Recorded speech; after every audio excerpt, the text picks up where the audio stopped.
l'attestation finale. Donc, essayez juste de s'inscrire, bon, c'est pas s'inscrire, mais de confirmer votre présence. Donc, vous recevrez de toute façon une attestation en espérant que tout le monde va recevoir une attestation. Je vais essayer de générer la dernière et la partager vers la fin sur un drive et l'envoyer comme d'habitude par mail en espérant que le but, la finalité de ce webinaire, c'est beaucoup plus le partage. Et donc, n'hésitez pas aussi dans un sens ou dans un autre de laisser un petit mot ou de laisser une petite interrogation ou une question. J'essayerai de répondre as I can. Si vous voyez d'autres choses, n'hésitez pas. Donc, on est entre nous. Alors, donc, j'ai choisi ce troisième webinaire pour qu'il intervienne dans la série quelque part. Après un premier webinaire où j'ai parlé beaucoup plus de la gestion des références bibliographiques et je m'adressais tout particulièrement aux doctorants de première année ou aux doctorants qui sont en situation de confusion. Donc, pour un peu parler sur des aspects outils, sur des aspects logiciels informatiques, sur les aspects de base de données scientifiques, etc., etc.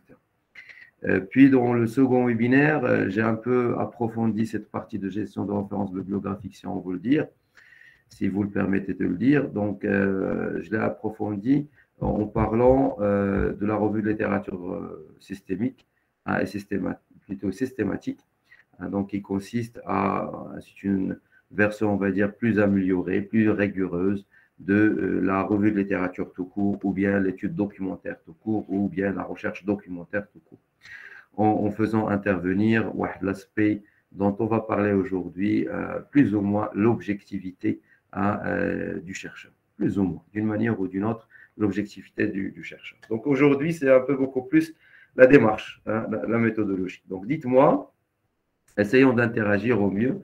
C'est un défaut quand on a l'habitude de travailler en classe ou de travailler en amphi. C'est un défaut catastrophique. On n'a pas, malheureusement, on n'a pas les réflexes, les fameux gourous, on va dire, YouTube, etc., qui savent parler à un écran comme si l'écran c'est un humain. Mais malheureusement, je n'ai pas cette faculté pour l'instant. J'espère que je vais la développer avec le temps. Bon, sinon, en tout cas, il n'y a pas mieux que salam alaikum, alaikum salam quand on dit en arabe et en toutes les langues. D'ailleurs, c'est Saïda Tamazirt comme moi d'ailleurs.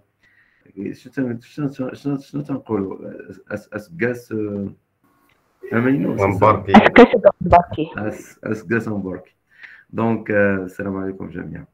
Alors, dites-moi, quand vous étiez en train de se connecter pour ce webinaire, vous disiez quoi? Qu'est-ce qu'on va voir aujourd'hui? Donc, c'est une petite heure. Je vais essayer de me limiter à une introduction aux méthodologies de recherche scientifique.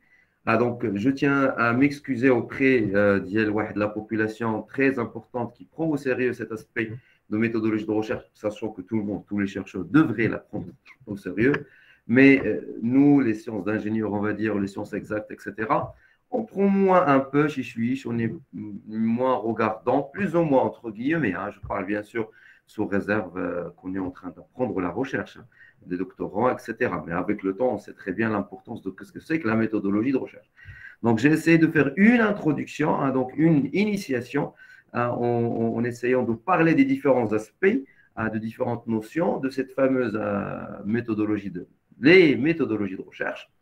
Et c'est pour ça que j'ai dit que c'est une introduction. C'est une introduction en méthodologie de recherche. Donc, n'hésitez surtout pas à la compléter si vous voyez besoin de compléments ou bien simplement d'interagir. Ça va être une agréable chose de vous écouter ou bien de vous lire. Alors, dites-moi sur le chat, dans les commentaires, malheureusement pour mes chers collègues, amis de Facebook, donc je n'aurai pas le moyen de faire le hybride, comme on dit, entre Facebook et ici.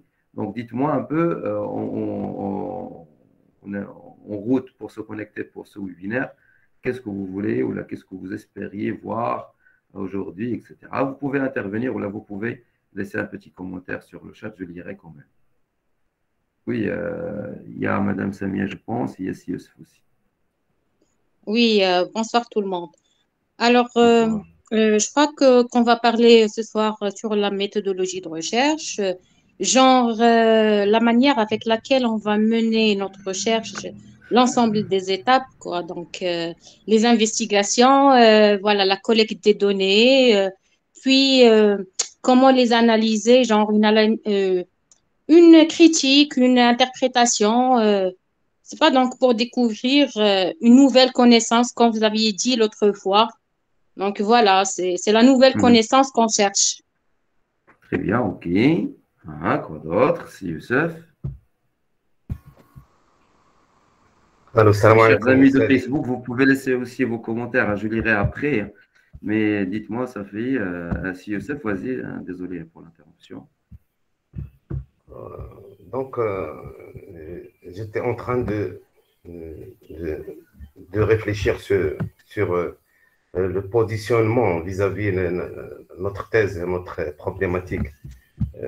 Principalement, Mhm. soit on va suivre l'itinéraire de post-positiviste ou bien interprétativiste euh, qui, qui fixe Très les bien, objectifs des études et recherches sociales, plus précisément, monsieur.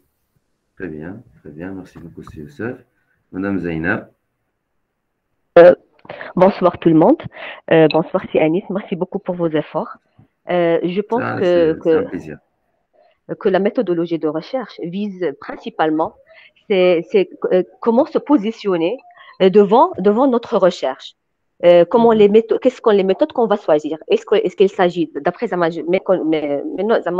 humble connaissance, est-ce qu'il s'agit de méthodologie, on va suivre une méthodologie qualitative ou bien quantitative? Bon, s'il s'agit de qualitatif, il y a plusieurs processus à suivre. S'il s'agit de quantitatif aussi, il y a plusieurs processus à suivre. Et il faut savoir la posture, qu'est-ce qu'on va suivre.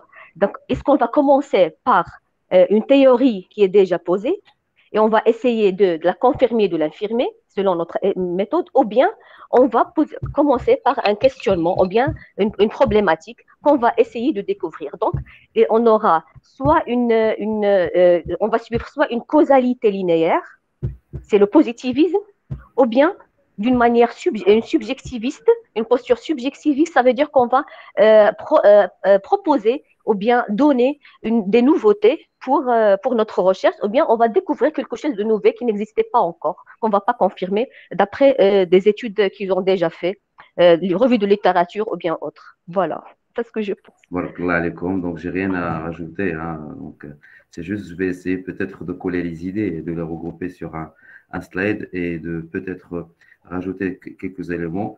Justement, c'est ça ce que je vais essayer de faire. Je vais essayer de faire une introduction à ces différents aspects. Donc, je vais me D'accord, lancer quand merci. même dans ce bassin. Donc, en partant du début, le point de départ.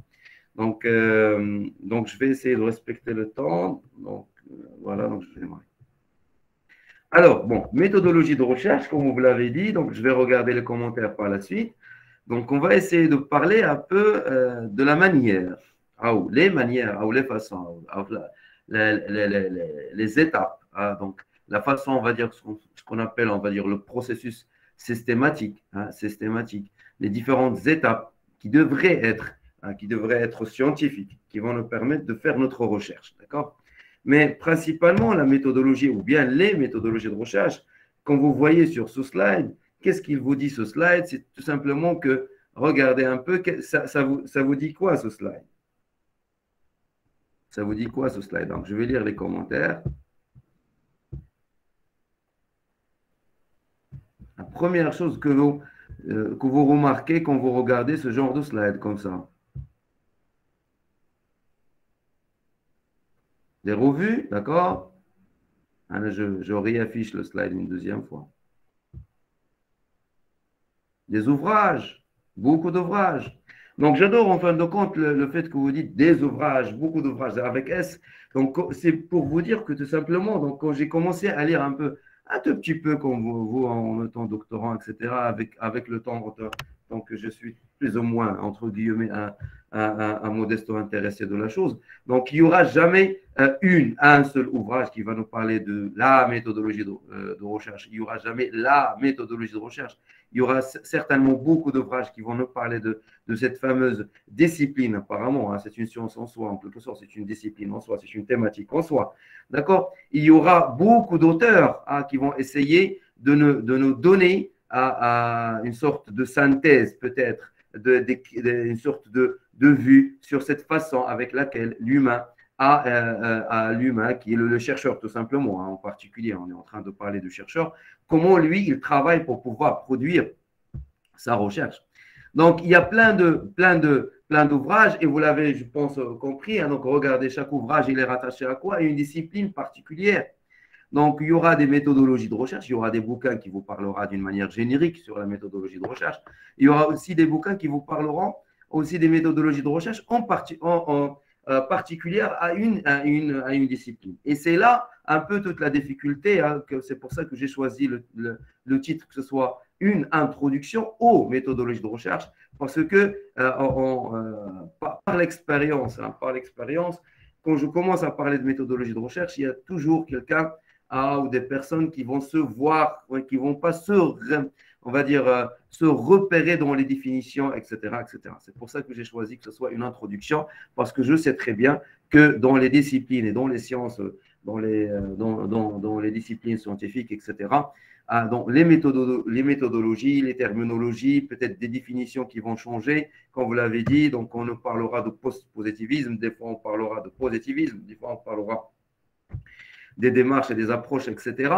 Et dans les définitions, peut-être on se perdra. Mais simplement parce que justement, hein, l'humain, en quelque sorte, ou le chercheur, cette chercheur, j'ai essayé en faisant ce slide de synthétiser plus ou moins ce que j'ai compris, hein, moi, avec un peu le petit recul que j'ai, avec les petites lectures que je fais de temps à autre sur ces thématiques de temps à autre. Donc, j'ai essayé en quelque sorte de résumer plus ou moins, tout en essayant bien sûr de faire toujours la remarque que dans les champs disciplinaires, il y a des particularités. Dans les champs disciplinaires, il y a toujours des particularités. Quand on est dans les sciences exactes, donc c'est pas quand on est dans les sciences humaines, quand on est dans les sciences sociales, c'est pas quand on est peut-être à l'intérieur dans des spécificités, par exemple l'éducation, l'économie, l'économétrie, les sciences de gestion, etc., etc. Mais plus ou moins, ce chercheur, c'est ça le chercheur, notre fameux chercheur, et moi je considère toujours, hein, pour que je fasse une introduction, je reste dans la phase introductive de la chose, le grand chercheur que je considère sur Terre, et qui existe sur Terre, c'est simplement, à votre avis, c'est qui le grand chercheur qui existe sur Terre, hein? C'est la personne qui ne cesse pas de poser la question. Exactement, et c'est lui. Et c'est qui? Vous l'avez, hein, si vous l'avez tous dans la maison. Vous avez tout simplement passé par là. C'est l'enfant. Moi, je considère que le plus grand des chercheurs, Salah Haki, donc on devrait lui donner des prix Nobel et des prix Nobel, c'est l'enfant.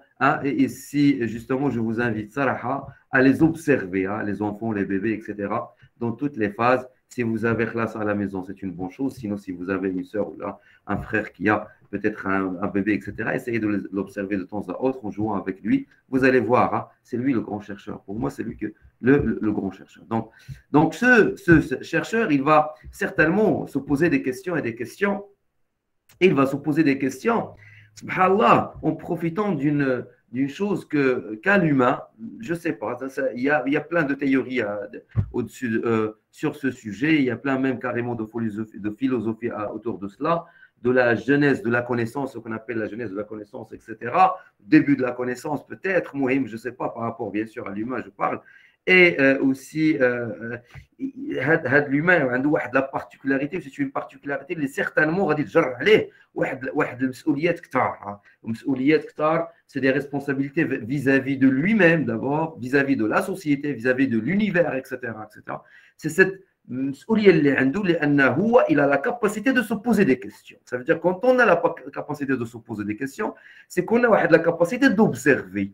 Bien sûr, même les animaux, ils ont cela, mais c'est comme si nous avons la capacité de s'oppositionner quelque part. C'est pas une prise de connaissance par rapport à tout ce qu'on a autour de nous. Hein. C'est comme si l'humain a la responsabilité d'aller découvrir quelque chose. Et parmi les humains qui existent sur Terre, il y a la race un peu particulière, la race qui voit il va voir le jour où il va écrire un article ou bien un chapitre ou bien une référence bibliographique, un bouquin qu'on appelle les chercheurs. C'est une race particulière, si j'ose dire race, mais c'est un groupe particulier des humains, bien sûr, qui va s'opposer des questions qui sont peut-être banales, qui sont très simples, qui sont composées avec les instruments qu'on utilise tous pour formuler des questions, le qui, le quoi, le pourquoi, le comment, le quand, etc. D'ici peu, je vais utiliser les trois langues. Je vais essayer d'utiliser les trois langues dans ce slide, parce que c'est tellement large, hein, la thématique de méthodologie de recherche, qu'il ne faut jamais s'arrêter à une référence particulière, parce que sauf si, bien sûr, vous préférez lire les références de méthodologie de recherche en relation avec votre discipline et votre champ disciplinaire. Donc, il va se poser des questions, mais à votre avis, le chercheur, c'est quoi derrière la motivation qui va lui le pousser pour qu'il pose une question ou plusieurs questions?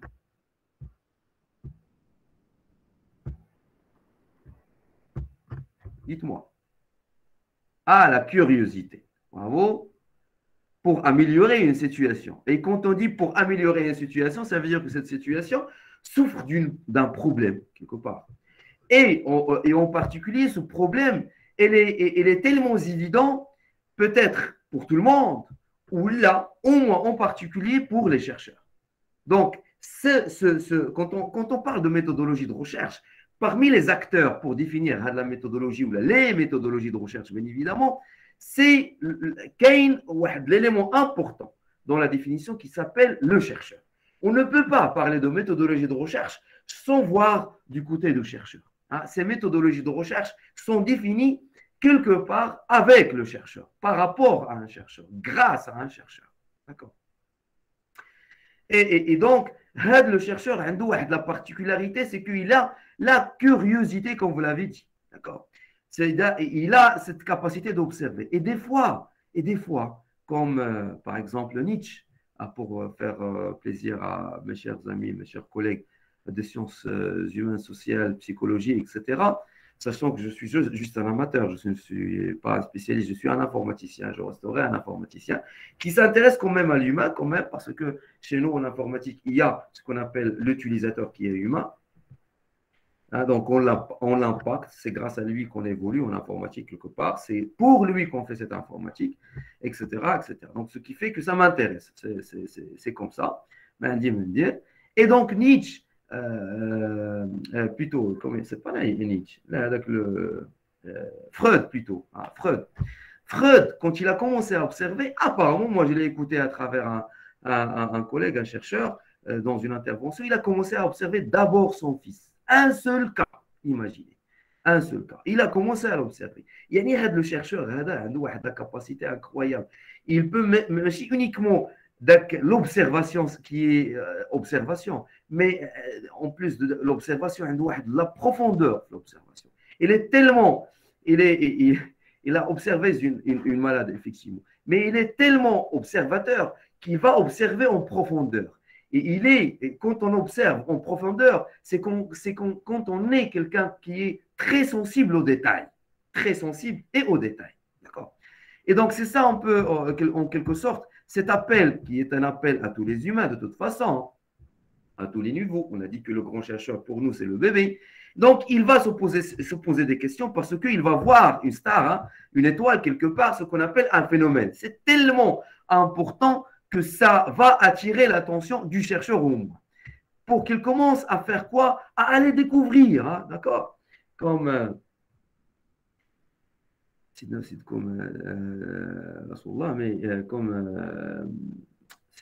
Moussa alayhi salam, comme on a fait l'histoire.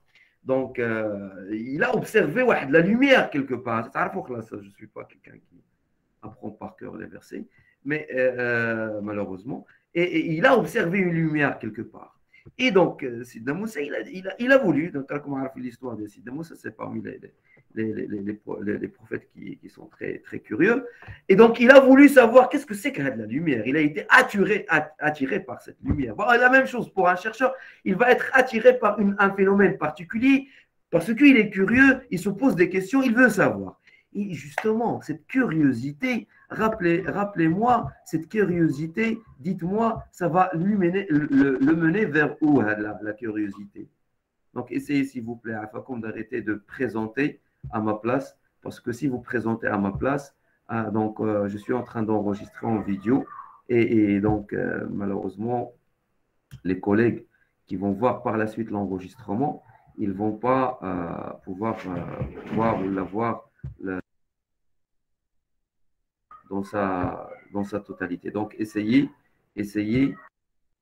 d'arrêter le partage. Arrêtez s'il vous plaît le partage pour ceux qui ont partagé pour moi. 2 secondes.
Est-ce que vous voyez mon écran? Oui. Oui. On voit plusieurs fenêtres.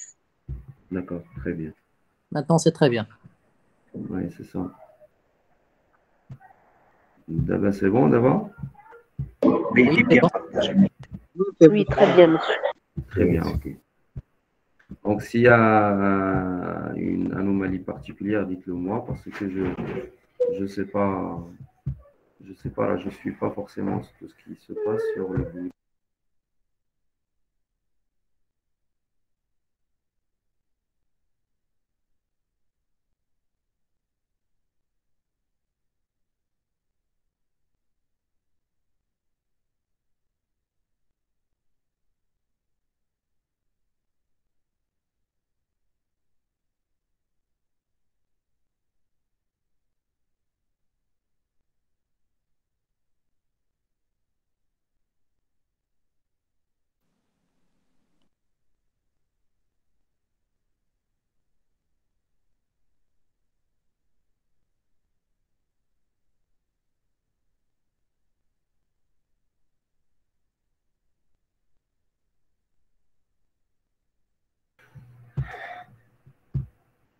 Très bien.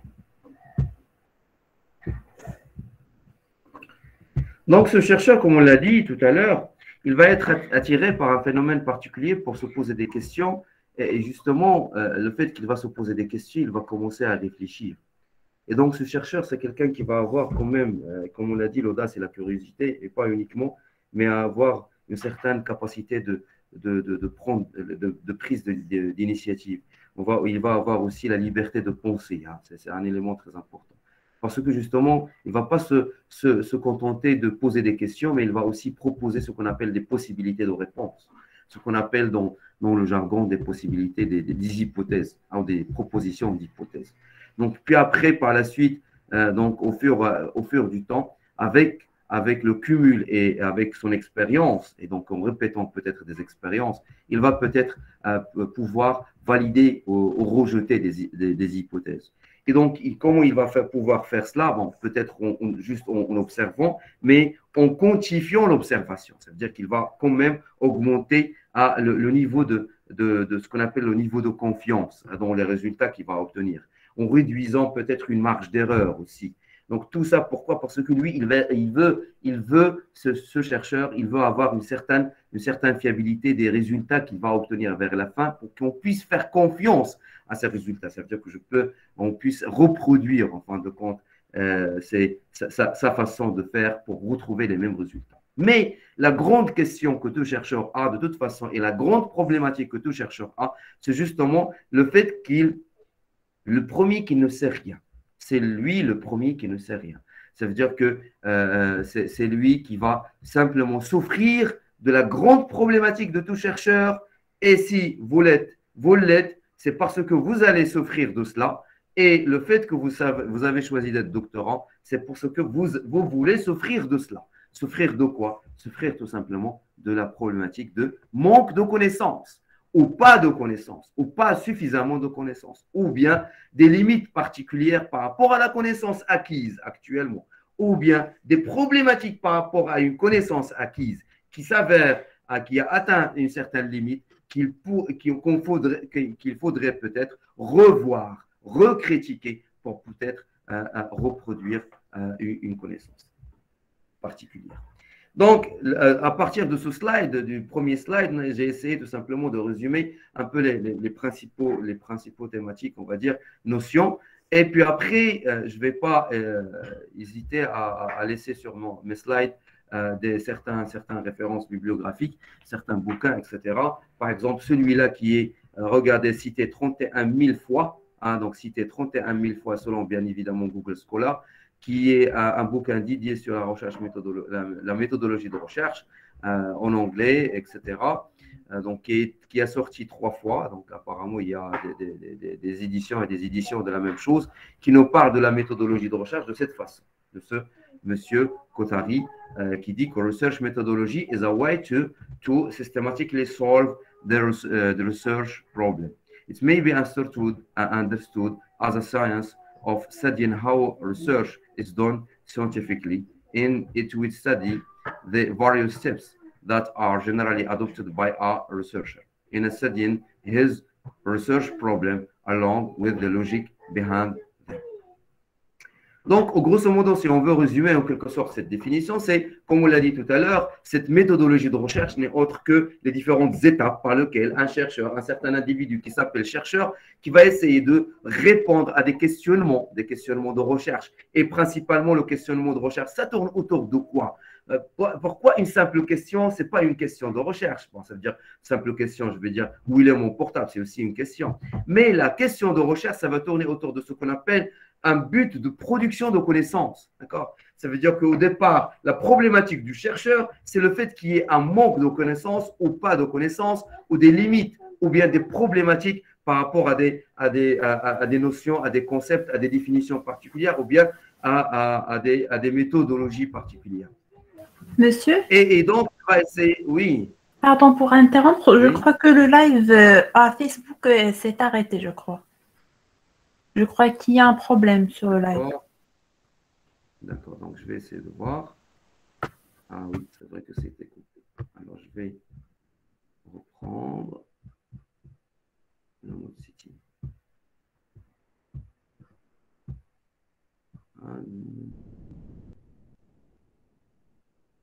C'est vrai, donc je vais essayer de retrouver.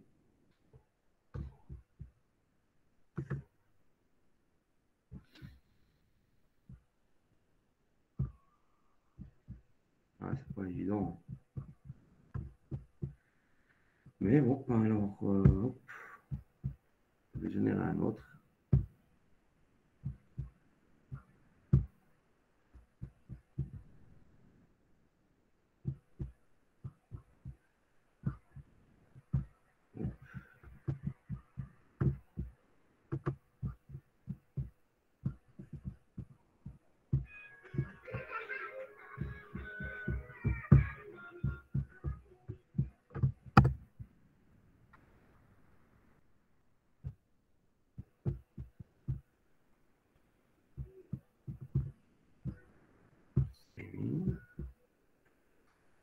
c'est bon, je pense.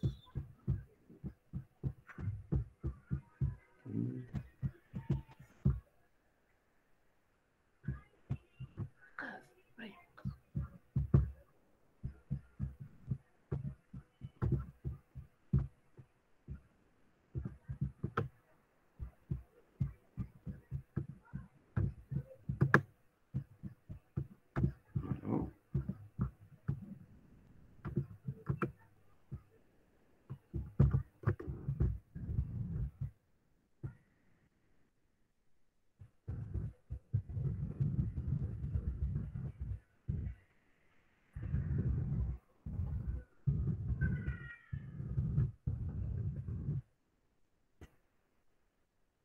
Alors, je vais essayer de faire vite.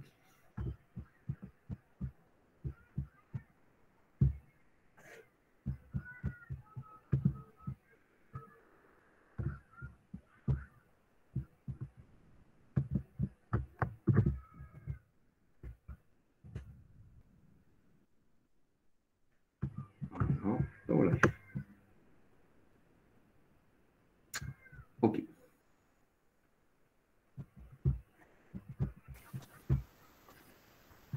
Pardon d'interrompre, monsieur. Et oui, Ah, mais je oui, voulais juste vous dire pardon, parce que vous êtes en train d'expliquer, je vous ai interrompu.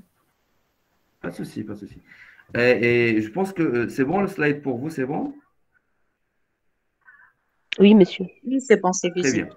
Et donc, du coup, c'est l'ensemble des étapes que va suivre le chercheur pour depuis le fait de poser des questions jusqu'à peut-être formuler des hypothèses, des possibilités de réponse et par la suite vérifier ces hypothèses peut-être ou bien carrément se lancer dans le bain, comme on indique, donc ce qu'on appelle le hypothético-déductible, ça veut dire que on part de l'hypothèse pour vérifier cette hypothèse sur le terrain, par l'expérience, etc.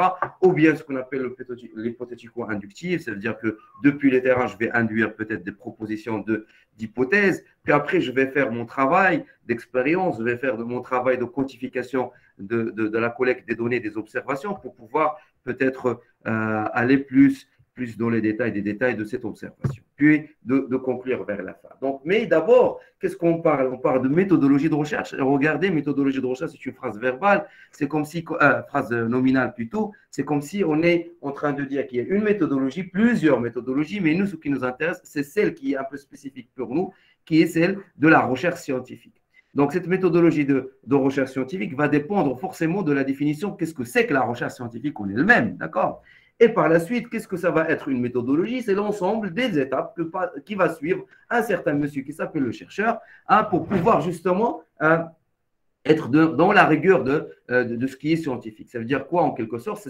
C'est l'ensemble des étapes que va suivre le chercheur pour pouvoir produire ce qu'on appelle une connaissance scientifique. Peut-être ce slide va résumer pour vous ce qu'on appelle le cycle de l'ensemble des grandes étapes de la démarche ou bien de la démarche, en gros, de ce qu'on appelle le cycle de la recherche scientifique, depuis la formulation d'une problématique à une étude des travaux antérieurs, recensement des travaux antérieurs, puis après la méthodologie suivie par le chercheur, qui bien évidemment, pourquoi pas, ça va être tout simplement une application d'une des méthodologies de recherche, d'une des approches de recherche, etc.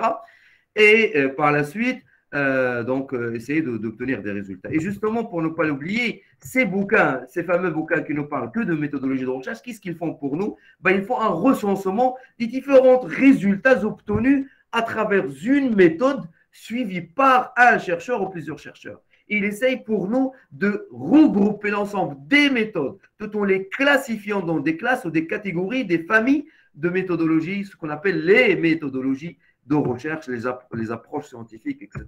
Mais de toute façon, on va passer par une étape importante de définir en fin de compte le but et la finalité d'un chercheur, la production de la connaissance en partant d'une collecte de données primaires, secondaires, en accompagnant les primaires avec les données secondaires, ou justement en travaillant en fondamental, ça veut dire que des données secondaires peut-être ou bien des formalismes théoriques, etc., rester dans le théorique pour produire cette fameuse connaissance. Mais ce qui nous intéresse, qu'est-ce que c'est que la connaissance en elle-même? Alors, il s'avère que cette connaissance va partir de ce qu'on appelle, donc j'ai utilisé des slides en arabe pour faire plaire à mes amis arabophones, à nos collègues chercheurs arabophones aussi. البيانات هي مجموعة l'ensemble des valeurs التي لا تعطي معنى واضح لأنها غير معالجة أو مرتبة أو منظمة، c'est-à-dire غير مصففة en quelque sorte أو مصففة بطريقة تساعد على فهمها. يعني on va collecter des données, ce sont des données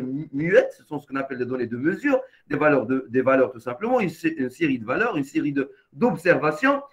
Donc, on va faire sur un phénomène donné et tout le travail du chercheur par la suite, c'est de voir, d'aller dans la découverte. Il va aller voir, découvrir qu'est-ce qu'il y a dans ces données, est-ce qu'il y a une connaissance. Mais avant qu'il parle de connaissance, il va parler de ce qu'on appelle al-ma'louma. Avant de parler de al-ma'rifa, il va partir de al-bayan, al-bayanat, al-mjmou'at al-qiyam, pour باش يوصل لمجموعات المعارف par la suite, en passant par مجموعات al-ma'loumat. Et le bayanat ou le ma'loumat ou le mu'tayat al-awwaliya dont on a parlé tout à l'heure, ce sont les données collectées pour la première fois. Donc, par la suite, il va traiter ces données, analyser ces données. Donc, il va passer par ce qu'on appelle le traitement de données, l'analyse de données, en partant, comme ça a été expliqué tout à l'heure dans l'intervention d'une de nos collègues. Donc, ce qu'on appelle un traitement de données, d'analyse de données, etc. C'est-à-dire il faut collecter les données. Puis, il y a une première phase de cette collecte, ce qu'on appelle le pré-traitement. Puis après, une analyse de données par la suite pour essayer d'extraire une information. Et donc, cette information, à partir de cette information, on va aller vers la production de la connaissance. Cette production de la connaissance, qu'est-ce que c'est? Ça va apparaître avec ce qu'on appelle une caractéristique importante, parce que la connaissance dont on va parler vers la fin, on devrait lui faire confiance. Bien sûr, n'oublions pas qu'ici, je donne que des notions, comme on a dit, les fondamentaux de la chose. Mais il ne faut pas oublier que ça va différer. Même la notion de la connaissance en elle-même, ça va différer par rapport à une discipline, par rapport à une autre. Une discipline par rapport à une autre. Donc, les sciences humaines, ils savent très bien que la connaissance, ou les sciences de gestion, ou les sciences sociales d'une manière générale, la connaissance ne se produit pas comme, par exemple, les gens ou les scientifiques de sciences exactes, etc., etc. Donc, la connaissance, en gros, c'est ce cumul des informations que nous avons extraites à partir des données que nous avons collectées à partir de cette fameuse observation ou l'ensemble des observations que nous avons effectuées sur un phénomène donné. Donc, ce qui fait au début, nous avons des questions, nous avons des questionnements. Même la question, je ne l'ai pas. D'accord? Je n'ai que des perturbations, je n'ai que de la confusion, je n'ai que de la curiosité, je n'ai que la liberté de penser en tant que chercheur. Et la liberté de penser, ça veut dire quoi? Ça veut dire que j'ai cette, on va dire, comment dirais-je, cette, j'ai oublié le terme, caractéristique très importante qui est, c'est pas la prise de risque, c'est pas la prise d'initiative, mais cette capacité de remettre en question des choses qui existaient auparavant, qui sont des acquis, c'est bon, c'est fini, etc. D'avoir le courage, justement, je cherchais le terme courage, d'avoir le courage de remettre en question quelque chose qui est déjà préétabli, d'avoir le courage d'aller vers le vide, comme ça a été fait par Allah yarhamou, comme on a dit pour Abbas Belfernas. Vous connaissez un peu l'histoire de Abbas Belfernas, qui est apparemment l'un des pères fondateurs de l'aviation d'aujourd'hui. D'accord? Et l'aviation, c'est plein de sciences à l'intérieur. Et donc, apparemment, il s'est fait, et il a exercé une expérience sur lui-même parce que justement, à cette époque-là, on avait moins de connaissances par rapport à ce phénomène qui est comment un oiseau pourrait voler et comment un oiseau pourrait rester en train stabilisé au ciel, etc. C'est des phénomènes qui sont là, qui nous invitent et qui invitent une catégorie particulière des humains, ce n'est pas n'importe qui, et qui vont se poser des questions sur des détails. Vous allez voir que lorsque on va parler, par exemple, pour rester sur l'exemple de Abbas Belfernas, c'est que pour étudier, pour réussir cette expérience, l'expérience malheureusement échouée, est justement une des façons de cumuler une connaissance, c'est justement en faisant des erreurs. D'accord? Et justement en apprenant des erreurs des autres. Donc, ce cumul, Ce cumul, c'est cela, c'est essayer d'apprendre des autres, essayer d'apprendre de ses propres observations, ses propres expériences. C'est à partir de ce cumul, cette fois des informations, le cumul des informations qu'on va collecter, etc., qu'on va produire vers la fin une connaissance. Ce qui fait, cher doctorant, vous êtes en train d'apprendre la recherche scientifique. Ça veut dire, donc vous allez juste contribuer dans le temple très énorme. Et nous, on va juste écrire quelque part une petite contribution quelque part. Donc, essayons juste de faire ce qu'on a à faire d'une manière la plus correcte, espérons.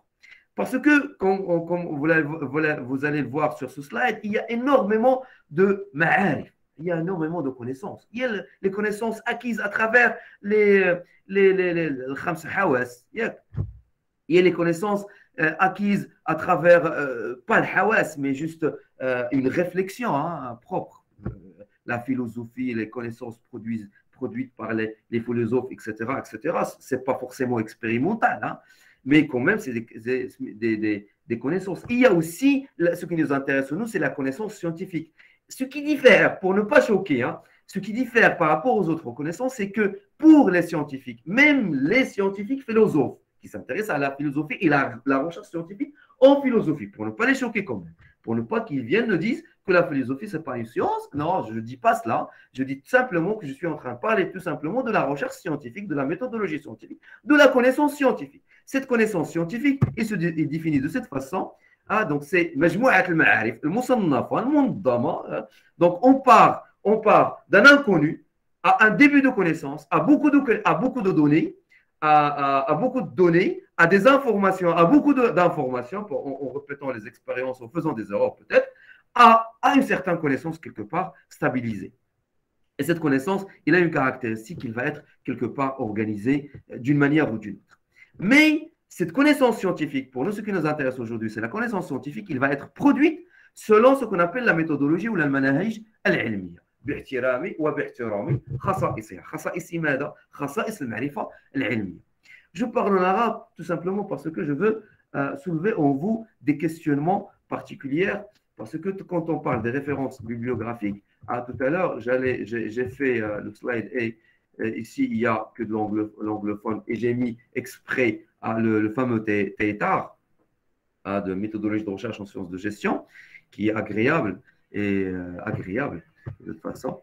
Mais aussi, il y a aussi des références bibliographiques qui nous parlent de la méthodologie de recherche, mais arabophone, et même carrément des anciens. Ça veut dire qui, peut-être, l'un des qui m'a touché ça, c'est Ibn Arabi, qui parle aussi de la recherche scientifique. Et je vous invite à peut-être à les lire, peut-être si vous êtes intéressé, une partie de ce qu'on appelle Futuhat al-Mikkiya, et qui parle justement de Ma'rifa, et à plusieurs caractéristiques, plusieurs niveaux de Ma'rifa, plusieurs, on va dire, formes de Ma'rifa, et il parle justement de ce qu'on va voir par la suite, le positivisme, etc., dans des définitions, bien sûr, formulées à l'arabe, à la manière arabe de son époque. Mais khasa'is al-Ma'rifa, ou les caractéristiques de Ma'rifa, c'est qu'il devrait être, cette connaissance, on devrait lui faire confiance. Ce qui fait qu'on va exiger sur la connaissance scientifique qu'on va produire, d'abord qu'il doit être produite par une méthodologie scientifique, que vous allez me dire, mais comment savoir que c'est une méthodologie de recherche? Parce que tout simplement, la méthodologie de recherche, c'est l'ensemble des étapes suivies par une communauté de chercheurs. Ce qui fait une communauté de chercheurs pour nous, c'est quoi? C'est un bouquin, tout simplement. Or, un ensemble de bouquins, ce que nous avons vu tout à l'heure. C'est ça la communauté de chercheurs. Donc, les méthodologies de recherche, ce sont ceux qui vont être écrites et classées et expliquées dans des bouquins qui parlent de cela par rapport à une thématique, ou une discipline, à un champ disciplinaire particulier. D'accord? C'est cela un peu, cette fameuse façon de produire cette notion de connaissance scientifique. Et la connaissance scientifique, parmi les caractéristiques, c'est cette fameuse objectivité. Et sur ce point d'objectivité, il y a tout un débat qui va nous mener sur ce qu'on appelle le positionnement du chercheur par rapport à sa question de recherche, par rapport à ce qu'on appelle l'objet de recherche. Et il y a, de toute façon, pour résumer l'ensemble des caractéristiques que vous voyez devant vous, ce qui nous intéresse le plus, c'est la façon avec laquelle on va produire. Donc, le fait de faire confiance aux connaissances produites, ce qui fait en tant que chercheur, je ne devrais être que objectif au moins par rapport à la déclaration de mes motivations, à la description détaillée de la manière avec laquelle j'ai produit cette connaissance, au niveau de confiance. Parce qu'il ne faut pas, quand on est chercheur, tous on va passer par là, à un certain moment, on va se poser des questions par rapport à ce que nous avons produit. Ça, c'est sûr et certain. Et donc, c'est la caractéristique d'un chercheur. Il est toujours dans un cercle. Espérons qu'il ne soit pas un cercle vicieux. Et justement, heureusement, pour qu'il ne soit pas dans un cercle vicieux, il y a une discipline qui parle de cela, ce qu'on appelle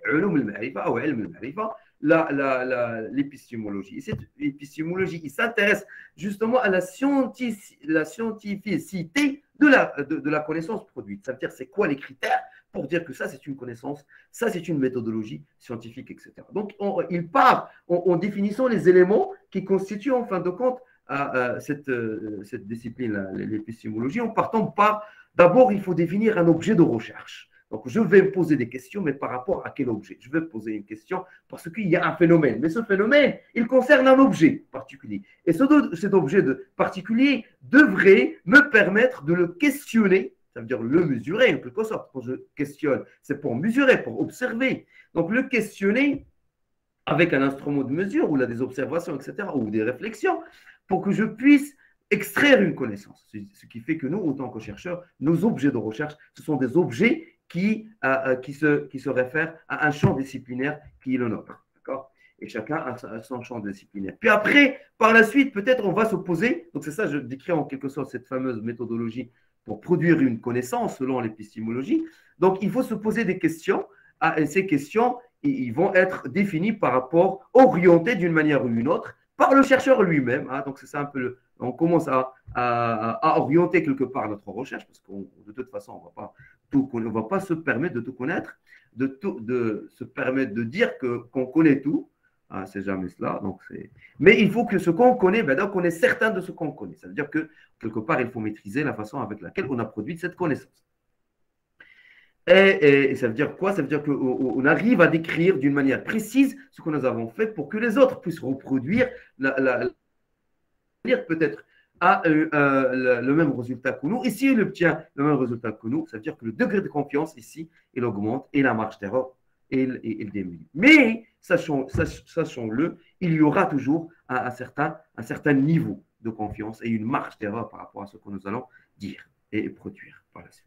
Mais la question que je vais la formuler, c'est par rapport à un but et à un objectif. Je veux explorer, j'aurai un questionnement d'exploration. Je veux décrire, j'aurai un questionnement du genre qu'est-ce que c'est, expliquer comment ça fonctionne, diagnostiquer pourquoi, d'accord, prédire, prédire l'avenir, les causalités, les causes à effet.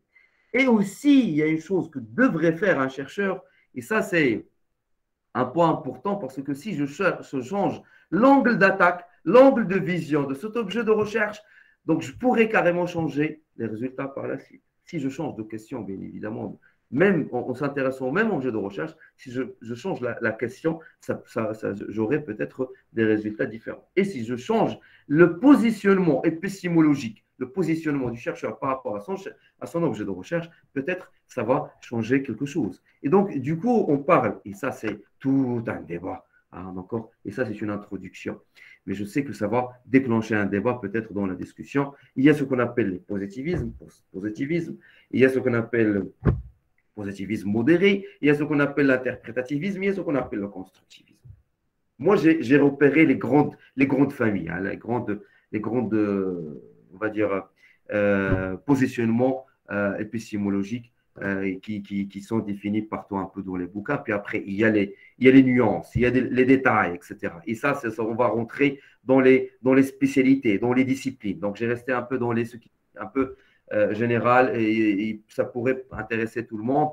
Et bien sûr, ici, chers doctorants de première année, donc, s'il vous plaît, si vous n'êtes pas dans les sciences exactes, ne dites pas que ça ne me concerne pas, c'est faux. Ça vous concerne aussi. D'accord? C'est juste que nous, malheureusement, dans les sciences exactes, on travaille d'une manière que nous avons des lois préétablies, on va fonctionner en fonction de ces lois. Mais on se demande jamais, cette loi, est-ce qu'il est critiquable? Il est critiquable. Toute loi est critiquable. Ne serait-ce que la loi de Newton. Il a été critiqué par qui? Par Einstein et par ceux qui ont précédé, ceux qui ont suivi Einstein, etc. Et quand on voit la quantique en elle-même et la relativité, c'est toute une philosophie qui se rapproche en quelque sorte au sens social et au sens humain, d'une manière ou d'une autre. C'est comme si on se dit, si tu connais la position de l'électron, tu ne peux pas connaître la vitesse dialo, etc. C'est un paradoxe chez les Newton, ça veut dire la mécanique, etc. C'est la même chose chez les sciences humaines, c'est parce que eux, ils savent très bien qu'une connaissance, on la produit, mais il est relatif avec la connaissance. Il n'est jamais absolu avec la connaissance. Ça, c'est agréable à voir. Donc, le positionnement positivisme, par exemple, c'est juste pour dire que ce monsieur, ce chercheur qui va choisir ce positionnement, on le choisit bien évidemment selon des orientations, la problématique. Des fois, c'est le courant de pensée de mon directeur de recherche, il s'inscrit dans une école, mon laboratoire de recherche, il s'inscrit dans une école. Et ça, c'est des particularités propres, on va dire, entre guillemets, et je m'excuse, je pourrais me tromper, les sciences sociales, les sciences humaines, c'est si on change de positionnement épistémologique, ça va changer tout. Donc, ce qui fait des fois, des labos, ils choisissent carrément la façon avec laquelle ils travaillent un peu leur recherche, positivisme ou autre. D'accord? C'est les chercheurs qui vont se dire qu'il y a quelque part un modèle, et à partir de ce modèle, on va l'élaborer, on va le proposer s'il n'existe pas, et on va essayer d'expliquer sur le terrain avec les expériences si on valide ou pas ce qui a été établi en modèle. Des fois, il y a ceux qui, ça ne les intéresse pas le fait qu'il y ait un modèle au préalable, mais eux, ils vont partir peut-être du terrain lui-même pour construire ce qu'on appelle les constructivismes, pour construire un modèle par la suite. Ça veut dire pas forcément ils vont partir de la littérature pour construire le modèle, ce qu'on appelle le modèle conceptuel, le prototypage, on va dire, pour parler un langage ingénierie, le prototypage qui est une proposition émanant de la théorie, quand il émane de la théorie à un modèle conceptuel, ou bien quand on va induire un modèle où là, ce fameux prototypage, etc., du terrain, donc ce qu'on fait d'ailleurs, les sciences exactes, ils font ça, ils induisent quelque part, on travaille beaucoup plus, par exemple en informatique, on travaille beaucoup plus en induction. Ils proposent peut-être un modèle, mais cette fois en émanant du terrain, et c'est tout un travail, bien évidemment, qui peut rajouter quelque chose à la littérature, qui peut rajouter quelque chose à ce qui existe déjà théoriquement parlant, ce qu'on appelle les constructivismes. C'est les opposés, positivisme par rapport à les constructivismes. Puis après, il y a les interprétativismes. Alors, les interprétativismes, c'est qui? C'est pour moi, je les trouve, c'est toujours les psychologues. Les psychologues, comment il fait pour construire sa connaissance? Il la construit avec l'individu qu'il a en face de lui, le malade qui est en face de lui. Il l'observe. Il vécu, il est très empathique avec le psychologue, c'est sa discipline. Donc, en quelque sorte, la connaissance produite, c'est un peu de subjectivité, la connaissance produite par le fameux chercheur qui est à l'intérieur, il est comme ça, son positionnement, il est quand même altéré avec à la fois l'acteur, ça veut dire le fameux individu qui souffre du problème, et lui-même, d'accord? Et c'est aussi une façon de faire. Bien sûr, expliqué de cette façon pour les sciences exactes, ils ne vont pas être d'accord, mais sachez-le que ça existe. C'est une façon de faire, on l'applique et on l'applique dans différentes disciplines. Et des fois, il y a des emprunts d'une discipline à une autre. D'accord? Oser. Si vous faites une recherche, c'est pour oser. D'accord? Et il y a un dernier point. Avant d'aller vers cette fameuse méthodologie de recherche. Donc, je suis en train de vous parler de quoi là? De la méthodologie de produire une connaissance. Donc, les grands piliers, les grandes notions qui expliquent en quelque sorte, avec bien sûr, c'est ma lecture, bien évidemment, on peut ne pas être d'accord. Je ne dis jamais que ce que je présente est le tout, jamais. Donc, ce qui fait que on est toujours en train d'apprendre. Il y a vers la fin ce qu'on appelle le mode de raisonnement. Le mode de raisonnement, c'est ce que nous avons tout à l'heure essayé de décrire. Si j'observe depuis le terrain pour induire un modèle théorique, peut-être à rajouter dans la littérature, c'est ce qu'on appelle le mode inductif du terrain vers la littérature. Si de la littérature, quelque part, je vais déduire, je vais voir est-ce que je valide cette littérature, ce modèle conceptuel, je le valide sur le terrain, ce qu'on appelle la déduction. Et bien évidemment, les deux, ça s'appelle l'abduction. Ça veut dire que je vais travailler terrain, littérature, terrain, littérature, terrain, littérature. Et j'en ai vu des tests qui fonctionnent de cette façon. Et du coup, on arrive vers le mot le plus important. Donc, c'est cette fameuse méthodologie de recherche. Je vais essayer d'en parler en partant petit à petit, morceau par morceau, élément par élément de ce cycle. On part de ce fameux poser des questions. On pose des questions parce qu'il y a un problème. Et ce problème, ça mérite qu'on l'étudie. Et ça mérite qu'on l'étudie. Pourquoi? Parce que il y a de l'intérêt, il y a une motivation. Et la motivation principale, c'est qu'il y a des limites dans la partie bibliographique. Donc, il faut qu'en quelque part, dans la construction de notre problématique, qu'il y ait de l'intérêt, de la motivation. Et une des motivations de la construction, quand je construis une problématique, un des paragraphes, peut-être quand on rédige, c'est une rédaction, la problématique, quand on rédige la problématique, c'est de passer quelque part par des limites sur le plan littérature, qui est par rapport à un constat fait sur le terrain, peut-être, des observations faites par le chercheur lui-même, via d'autres chercheurs, via d'autres études, hein, d'accord? Et on observe qu'il y a un manque, des zones d'ombre. On ne sait pas comment ça fonctionne. On ne sait pas qui est à cause de quoi. Qu'est-ce qui explique que c'est quand, c'est comment, c'est où, demain, qu'est-ce qu'il y aurait? Donc, on a peut-être de la confusion. Par exemple, je dis le Covid, on a tellement de confusion. Chaque jour, ça se peut à la chaise. Et donc, ça crée un état d'âme qu'on ne connaît pas, parce que on n'est jamais passé par Covid auparavant, apparemment. Peut-être dans certaines zones, mais d'une manière globale, mondiale, etc. C'est un peu nouveau. Donc, ce qui fait même l'humain d'abord, il est en train de changer, sa psychologie, sa façon de voir, la façon de voir, de mode de vie, ça change à cause de cela. Et ça, c'est nouveau. Et parce que c'est nouveau et on ne connaît pas ce fameux truc, et donc ça va solliciter chez les chercheurs des questionnements, et c'est à eux d'essayer, de tenter de combler ces lacunes. Ce qui fait la construction de la problématique part d'un constat fait par le chercheur lui-même, d'autres chercheurs depuis la littérature, d'accord, en prouvant qu'il y a des limites, il faut prouver cela. Puis après, il faut formuler une problématique. Je peux la formuler comment? En posant des questions. Et il faut aussi identifier clairement les motivations de recherche. Parce qu'un chercheur ne pourra jamais faire une recherche sans pour autant être au clair dans ses motivations. Ça va nous mener quoi? Le fait, une fois je vais répondre à cette telle question, une fois je vais aboutir à cette fameuse données, collecte de données, puis information, puis tenter de contribuer quelque part à la construction de la connaissance quelque part.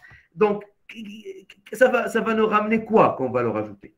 Améliorer une entreprise, améliorer une catégorie d'entreprise, améliorer une société, améliorer une association, améliorer les coopératives, améliorer une économie, améliorer un malade, améliorer un ordinateur qui est limité, on souffre de la coupure depuis tout à l'heure, etc., etc. Pour essayer de proposer peut-être des solutions que à vous de les valider ou non, ça dépend. Peut-être les autres qui vont les valider pour vous, mais de toute façon, c'est un travail de chercheur. On aimerait bien que quand même le chercheur, c'est lui qui nous propose et qui nous valide. Et ce qui fait, on arrive vers le mot de la fin, la méthodologie. Qu'est-ce que c'est? Qu'on a dit la méthodologie est bien la méthode, ou bien la méthode, pour distinguer entre les deux. La méthode, c'est l'ensemble des étapes suivies par un chercheur pour obtenir son résultat à lui. Ça veut dire que c'est la fameuse matériels et méthodes qu'on trouve dans les articles. Et la méthodologie, c'est une collection de l'ensemble des méthodes poursuivies par que les chercheurs d'une telle thématique ou une autre ont essayé de suivre pour obtenir des résultats particuliers. Donc, c'est une collection, la méthodologie. C'est un début de méthode, peut-être, la méthodologie. C'est une proposition aussi. Et dans cette famille, on trouve, en gros, et si je dis en gros, c'est-à-dire que j'ai essayé de regrouper pour ne pas se perdre. Il y a ce qu'on appelle les méthodes descriptives et il y a ce qu'on appelle les méthodes expérimentales ou quasi-expérimentales. Entre guillemets, analytiques. Mais c'est expérimental ou quasi-expérimental. Ça veut dire soit expérience réelle ou une muhakat, une simulation de la réalité. D'accord? Et la simulation n'a rien à voir avec ce qu'on appelle la modélisation. Et la description, les méthodes descriptives, c'est peut-être une méthode qui va essayer d'observer un phénomène aujourd'hui pour le décrire aujourd'hui. Hein. Avec, bien évidemment, en recensant l'ensemble des caractéristiques de ce phénomène, de cet objet de recherche, ou l'ensemble d'objets que je suis en train d'observer. Je peux observer tout en parlant d'aujourd'hui et de hier, et d'avant-hier, etc. Ce qu'on appelle la méthodologie historique, et c'est toujours de la description. Je peux observer les corrélations, les relations. Les liens de causa à effet. D'accord. Les liens d'abord, puis après la cause à effet. Est-ce que c'est Y qui cause X ou bien X qui cause Y? D'accord. C'est tout un débat. Le sens de la relation, le signe, ouais, je fais le sens ou la fin de sens. C'est aussi tout un débat. Ce qu'on appelle les méthodes toujours descriptives, mais qui tentent non pas d'observer l'objet en lui-même, ou séparément, mais d'étudier peut-être les objets et les relations qu'il y a entre les différents objets. Il y a aussi, des fois, même l'objet, il n'existe plus, il n'est plus là. Donc, ce qui fait, qu'est-ce que j'étudie? Il y a par exemple une inondation qui a impacté une zone. Donc, je ne vais pas commencer à observer l'inondation, le moment de l'inondation, un chercheur, je parle d'humain. Maintenant, avec la technologie, on peut à distance observer l'inondation, comment il évolue, etc. Mais supposons on n'avait pas cette technologie, donc le chercheur, il n'aura à faire que étudier les effets, hein, ça veut dire ce qu'il a laissé derrière lui, ce phénomène qui a causé autant de dégâts, de problèmes, etc. en réalité.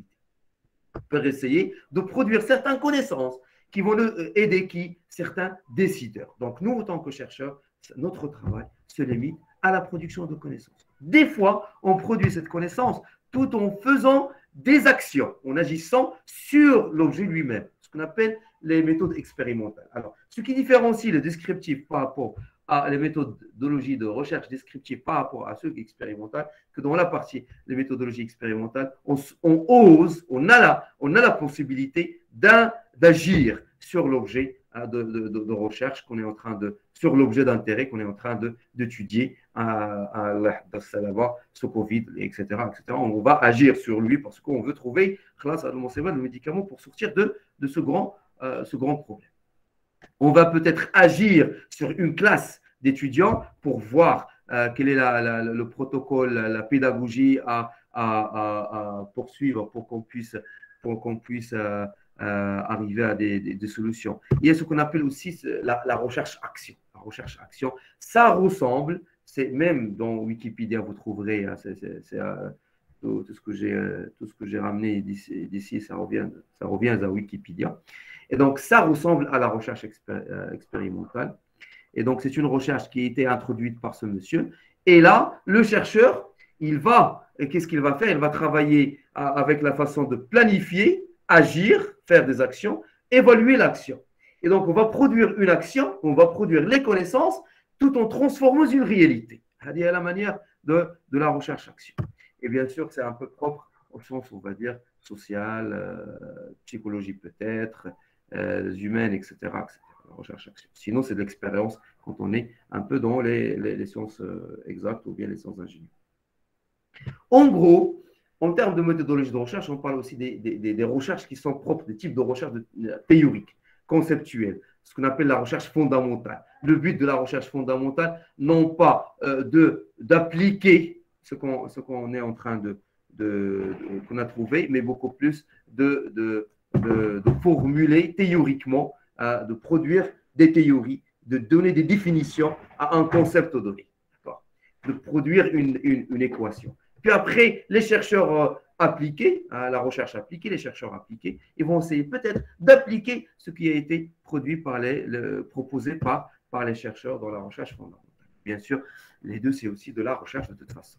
Et il y a aussi ce qu'on appelle la façon avec laquelle le chercheur va approcher son individu. Le chercheur, comment il va approcher ces objets de recherche. Soit en quantifiant les observations, qu'on appelle l'approche quantitative, ou bien en travaillant d'une manière très spécifique, très approfondie, très rapprochée, peut-être d'une manière très collée si je suis interprétativiste, comme ce que faisaient nos ancêtres, par exemple, Ben Sina, il faisait des expériences sur lui-même. On pourrait savoir pourquoi il fait ça. Trouver tout simplement de la motivation. Il s'injectait la maladie pour qu'il puisse trouver le remède lui-même. Ça, c'est je dirais que c'est le top de la liberté. D'accord? Oser se faire mal. Mais bon, il n'y a que les chercheurs qui peuvent faire ça parce que le grand mal pour eux, c'est le manque de connaissances.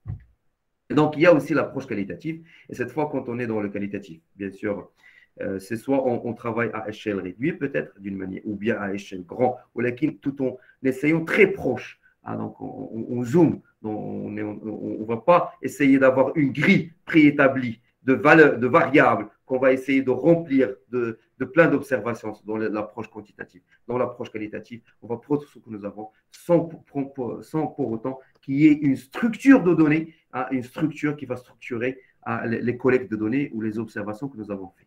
Donc, dans tout ce qui est qualitatif pur, on travaille peut-être en mode interview.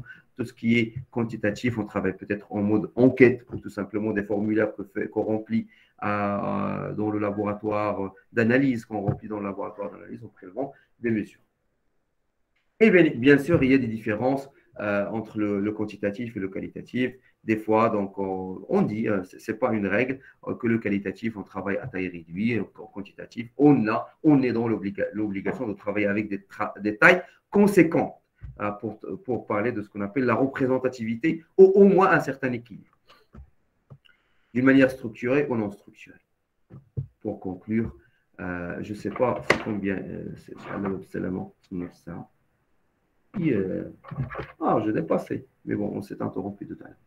Donc, j'arrête le début, j'arrête un peu le début pour vous parler un peu des bouquins qui en parlent, des méthodologies de recherche, mais je vais juste rappeler, donc ça, on l'a traité la dernière fois, que quelque part dans le cycle, on a parlé tout à l'heure de la problématique, on a parlé de la méthodologie de recherche, mais quand même, il y a un point qui s'appelle revue de littérature. Et cette revue de littérature, on l'a traité dans le webinaire précédent. Il y a les enregistrements qui sont déjà sur le YouTube. Mais ce qui m'intéresse, ce que je vais rajouter de plus aujourd'hui, c'est que la finalité d'une revue de littérature, c'est d'aboutir à ce qu'on appelle peut-être vers une grille de lecture, une grille d'analyse, et vers la fin, peut-être vers un modèle conceptuel à partir de cette fameuse revue de littérature.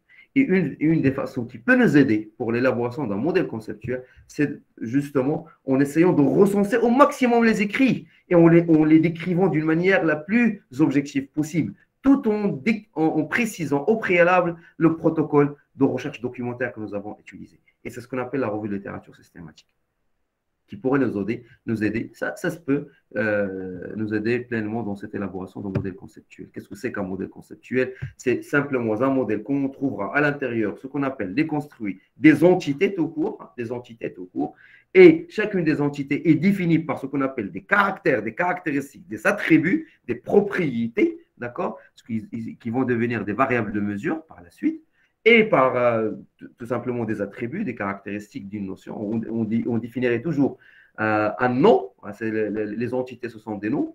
Les noms, on les définirait toujours par les caractéristiques, par des caractéristiques.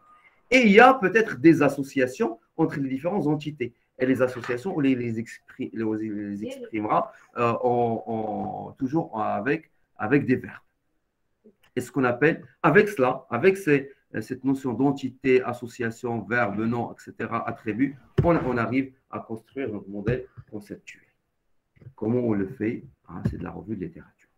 Soit je pourrais commencer de la revue de littérature pour proposer un modèle conceptuel et voir sur le terrain qu'est-ce que je pourrais valider à partir de là, du modèle, les associations qui se valident et qui ne se valident pas, les attributs qui se valident et qui ne se valident pas. Donc, il y a le concept en lui-même, et il a des attributs, donc il faut voir est-ce que tous les attributs sont là ou pas. Ou bien, depuis l'observation du terrain, je pourrais aussi induire un modèle. Donc, ça, c'est deux façons de faire. Et bien évidemment, il y a les deux. Ça veut dire l'abduction. Je ferai un aller-retour terrain, théorie, théorie, terrain, terrain, théorie, théorie, terrain.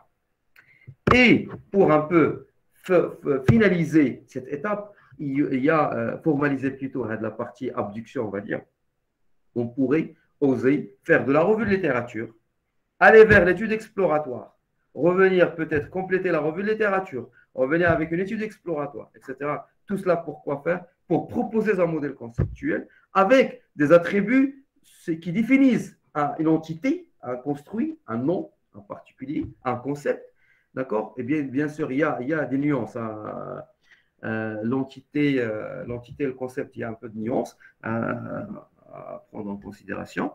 Et je vais essayer de voir par rapport au terrain ce qui existe. Donc là, je pourrais travailler avec, non pas des fois, revue de littérature qualitative, puis je continue en quanti et revenir en quali et je pourrais travailler avec des approches qui sont mixtes et des approches, ce qu'on appelle modérées, positivisme modéré, etc., etc. Alors, ce sont un peu, j'arrive vers le mot de la fin. Ce sont des slides qui synthétisent ce que nous avons, ce que j'ai essayé aujourd'hui de vous présenter. J'espère que ça a été bénéfique, que j'ai rajouté quelque chose, donc, des éléments par rapport à ce que vous connaissez déjà. N'hésitez pas à me laisser à interagir et à me laisser vos questions peut-être, ou bien des compléments, des interprétations, des interventions. Peut-être ça ferait aussi énormément plaisir de vous écouter. J'ai essayé de faire ce slide qui essaie de regrouper tout ce que j'ai essayé de vous présenter depuis tout à l'heure. Donc, entre le positionnement épistémologique, donc le passage théorie vers le terrain-théorie, donc avec peut-être, il y a cette façon de faire, c'est-à-dire on lit entre les positionnements et les approches, donc quanti-mixte, etc., ou bien quali dans le cas du constructivisme, ou bien dans le cas de l'interprétativisme. Et sinon, la revue de littérature et le lien avec ce qu'on appelle le modèle conceptuel, qui se base certainement avec des fondamentaux théoriques. Et sur ça, bien sûr, les sciences humaines sociales connaissent très bien. Si on change le sous-bassement théorique, ça va, donc on peut changer un peu les repères dans notre modèle conceptuel. Et pour aller vers ce qu'on appelle un modèle contextualisé, si je passe par ce qu'on appelle une étude exploratoire, qualitative, et vers la fin, faire une étude descriptive ou bien à partir d'une expérience proposer un modèle conceptuel et généraliser par la suite en quantifiant, mais on utilisera toujours les mêmes étapes, peut-être au moins les tests des hypothèses ou au moins proposer des hypothèses, qui est simplement notre modèle conceptuel. Et donc, j'arrive vers le slide de la fin. Alors, qu'est-ce que vous avez retenu? Qu'est-ce que c'est que la recherche scientifique pour vous? Je vous remercie infiniment pour votre attention. Et c'était tout pour aujourd'hui. Voilà. Merci, monsieur. Merci beaucoup. C'était clair. Merci, monsieur. Merci. Merci, monsieur. Voilà. Merci à vous, monsieur.